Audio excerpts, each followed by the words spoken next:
that was that game. I feel like we don't need to. We could kind of recap it as we talk about the games. I think UConn's a great place to start, though. This team has been absolutely dominant. You've got UConn now in the Final Four, Miami in the Final Four, Florida Atlantic in the Final Four, and San Diego State in the Final Four. This has led many within the industry to sort of bash this year's product. Where are you at in the whole grand scheme of, what the state of college basketball right now in the tournament state? So I've seen two opinions online crop up, right? That this is great for the game. This lets you know that any team can win. Small colleges and university need to invest more in their basketball programs because they can go all the way to the Final Four. And then I've seen, the curmudgeons is what I'm going to call them, saying like, this is why we need to have more stringent rules on how a team qualifies and what happens if big names have a bad day and who's going to watch UConn, San Diego State, FAU. The fans of college basketball will. And I think this is great. The parity, you said it earlier when we first started talking about this, it's there. I think it's more apparent in basketball because basketball is a game. You could have 5 McDonald's All-Americans. We saw it with Kentucky a couple of times. We've seen it with Duke. But that's sometimes your shot's not falling. Sometimes it's just a crazy game, and that's what makes this fun. So I think this is great. I love it. I don't think that this either diminishes or brings up college basketball. I think this is what it's supposed to be. 100%. Because the tournament achieves what football is trying to do, what every other sport is to do, is to give a neutral site, essentially, where both teams have the exact same opportunity to win the game. You roll the ball out. You see who's the best team on that given day.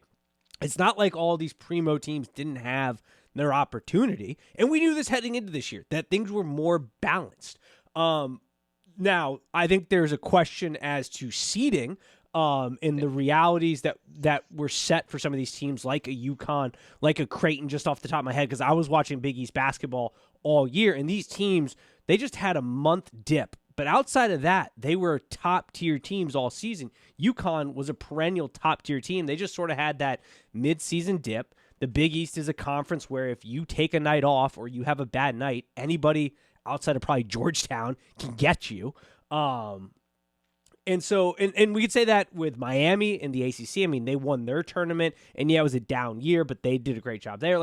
There were opportunities to seed this probably a little better. I think that's where the conversation is maybe geared more towards. But this is what we want in sports. We don't want just one juggernaut. And I think I saw Charles Barkley talking about this, and it's sort of that whole old head mantra. And I like Charles. I think he's really good.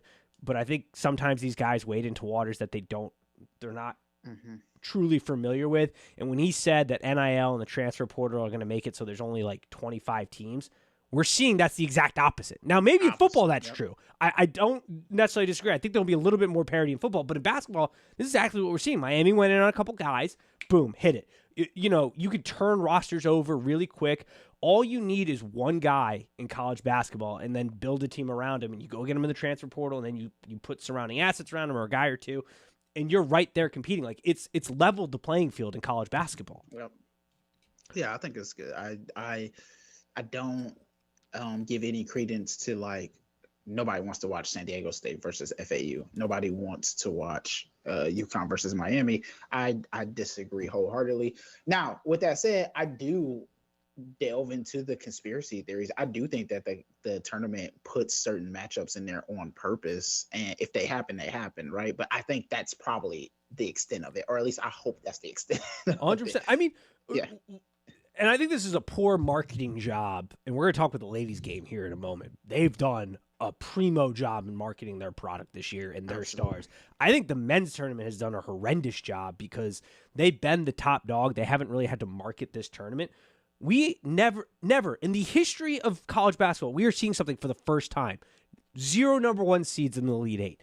A Final Four that is 2 mid-majors that have made it in San Diego State and Florida Atlantic. I don't know if we'll see that again. We might in the current state, but this is the first time we're really seeing. We get one Cinderella story maybe that really pushes through. The George Masons of the world, the Butlers back when Brad Stevens was there. You get these teams that kind of come out of nowhere, Cinderella stories, but we've got 2 right now They had the same circumstances as everybody else coming to this tournament. They won the games in front of them. Like, there's a story to tell here, and it doesn't feel like that story is being told to the masses.